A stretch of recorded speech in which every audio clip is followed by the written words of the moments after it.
Hello everyone, welcome to my channel. तो आज से मैं इस चैनल पे हॉरर स्टोरीज़ अपलोड करने वाली हूँ रेगुलरली। तो अगर आपको हॉरर स्टोरीज़ सुनना बहुत ज़्यादा पसंद है, रात के टाइम पे, दिन के टाइम पे, जब भी आपको सुनना पसंद है तो आप इस चैनल पे आ सकते हैं स्टोरीज़ सुनने के लिए। और आप जब भी स्टोरीज़ सुने तो हमेशा ये चीज़ ध्यान रखें, लाइट ऑफ करें, लीड लगाएं। ये स्टोरी हमने रेडिट से ली है और आज के कैरेक्टर का नाम है हमारे जेम्स। तो ये जेम्स की कहानी है जब वो बहुत छोटा था। वो होगा लगभग 10 साल का, 10 से 11 साल का वो होगा। ये स्टोरी तब की है। घर में रहा करता था और उस घर में उसके मम्मी और एक मेड और वो रहा करता था। और उसके पापा जो थे वो काम के सिलसिले में बाहर रहा करते थे। वो घर पे नहीं रहते थे। वो उनको जब फ्री टाइम मिलता था वो तभी घर पे आया करते थे, वरना वो काम पे ही रहते थे ज़्यादातर। वो कभी कभी उन लोगों से मिलने आया करते थे। और जो उनके दादा दादी थे वो भी रहते थे गांव में, ठीक है। तो कुछ समय बाद उनके जो दादा की तबीयत थी वो ख़राब होने लगी थी, तो वो लोग उनको लेके आ गए थे जहाँ पर वो लोग रहते थे इलाज के लिए। और कुछ समय बाद ही नवंबर में उनके दादा की डेथ हो जाती है। और उनके दादा की डेथ हो जाती है। उन लोगों ने बहुत कोशिश की थी उनको बचाने की, पर उनके दादा नहीं बच पाते हैं।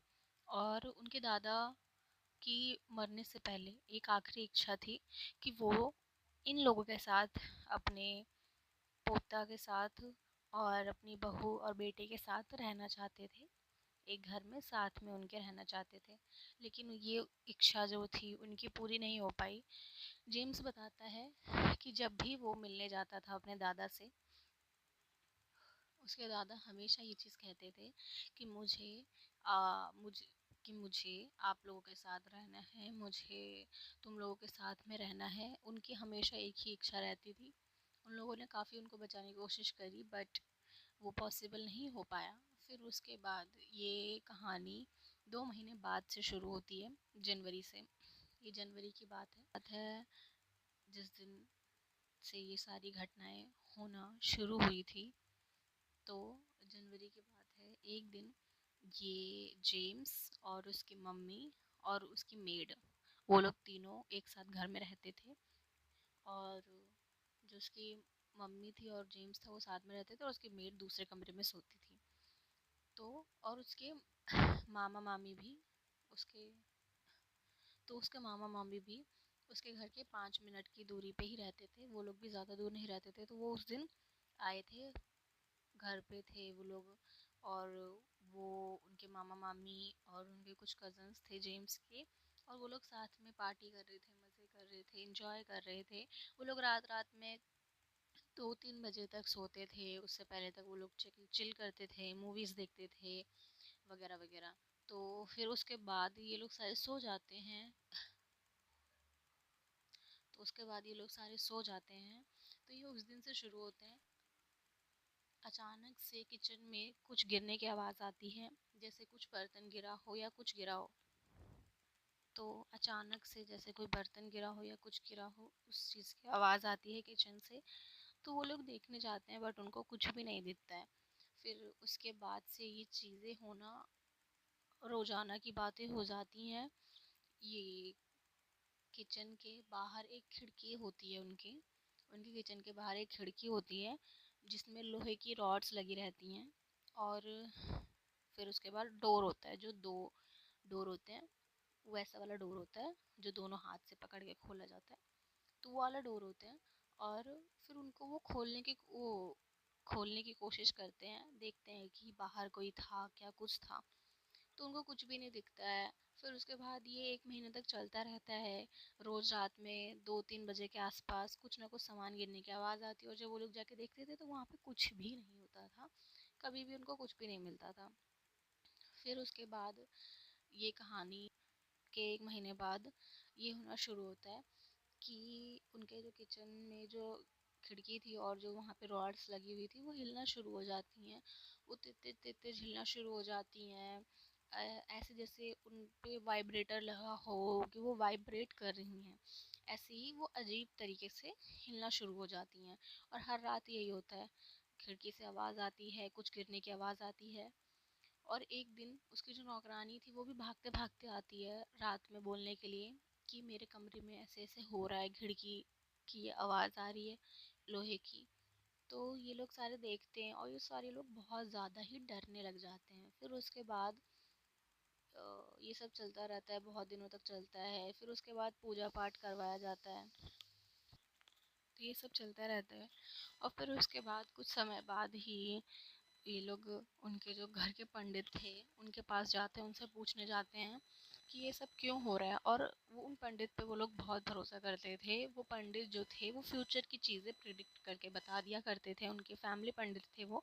और उन्होंने पहले भी कई चीज़ें ऐसी बता रखी थी जिनसे उन पर भरोसा किया जा सकता था। उन्होंने बताया था जब जेम्स थे, जेम्स के जो नाना जी थे, जब उनकी डेथ होने वाली थी, डेथ होने से पहले ही जब वो बीमार थे, उन्होंने पहले ही बता दिया था कि ये कुछ दिनों के मेहमान हैं और फिर उसके बाद उनकी डेथ हो जाएगी। और सेम यही हुआ था।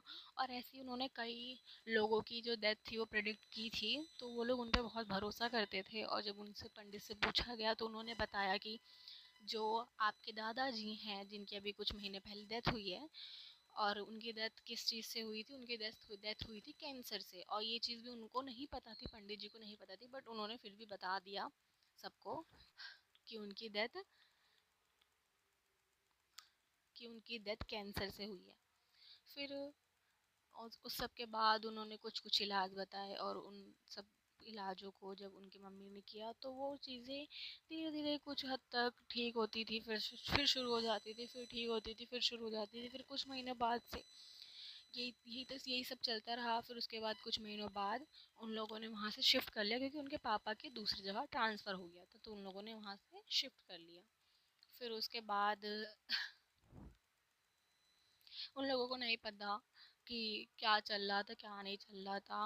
उन लोगों ने 2-3 बार ही रेंट करने की कोशिश करी उस घर को। और जितने बार भी उस घर में टेनेंट आए, उन टेनेंट्स में किसी की डेथ हो जाती थी, किसी की डेथ हो जाती थी, किसी के फैमिली मेम्बर्स की डेथ हो जाती थी, किसी ना किसी की डेथ हो जाती थी, या किसी की तबीयत खराब हो जाती थी। मतलब हर टेनेंट जब भी आता था 2 से 3 महीने से ज़्यादा रुक ही नहीं पाता था वो उस घर में।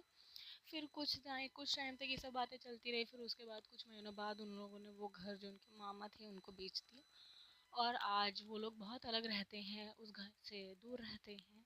और जो ये चीज़ जो जेम्स के साथ हुई, वो चीज़ उसको आज भी डराती है। तो आज की स्टोरी यहीं पे ख़त्म करते हैं। आप लोग ज़रूर बताना कमेंट्स में कि आप लोगों को कैसी लगी। आई नो ये बहुत छोटी स्टोरी है, बट आगे से मैं और कोशिश करूँगी कि मैं और अच्छी और लंबी स्टोरीज़ लाऊँ। और मेरी पहली वीडियो है तो आप लोग ज़रूर प्यार देना इस वीडियो पे। अगर आपको पसंद आता है तो सब्सक्राइब, लाइक और कमेंट करना ज़रूर। और आप लोग अगर कोई अपनी स्टोरीज़ बताना चाहते हैं तो वो भी बता सकते हैं कमेंट सेक्शन में। तब तक के लिए टाटा बाय बाय।